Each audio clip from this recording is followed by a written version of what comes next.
Welcome to the ultimate summer reading guide. Today I'm here to talk about all things summer and give you guys the perfect book recommendations and books that I want to read this summer to perfectly curate your summer TBR.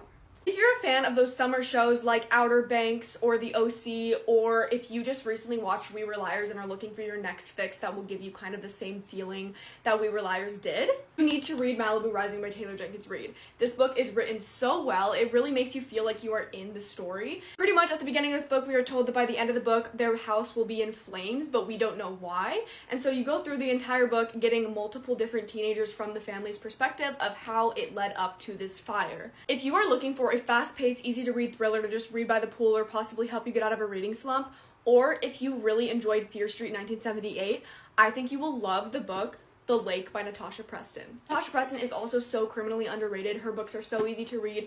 They have some crazy endings.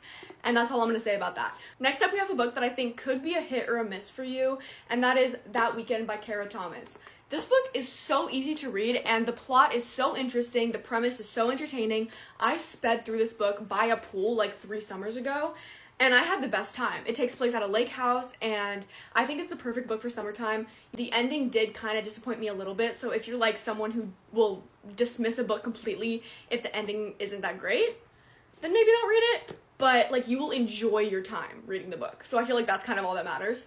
Now moving on into some romance book recommendations. I don't think there's literally any world in which you haven't heard of this book, but I'm still going to recommend it to you because it's one of my favorites, and that is Just for the Summer by Abby Jimenez. Honestly, read any Abby Jimenez book. Her books are amazing and have such good plot and depth to them.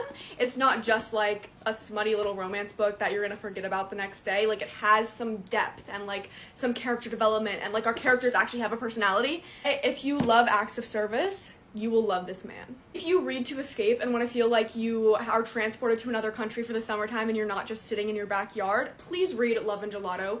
This book made me feel like I was in Italy, and it made me want to go to Italy so bad. So entertaining because not only is there a huge romance plot, but there is also a big mystery element to this book, which I thought was very entertaining.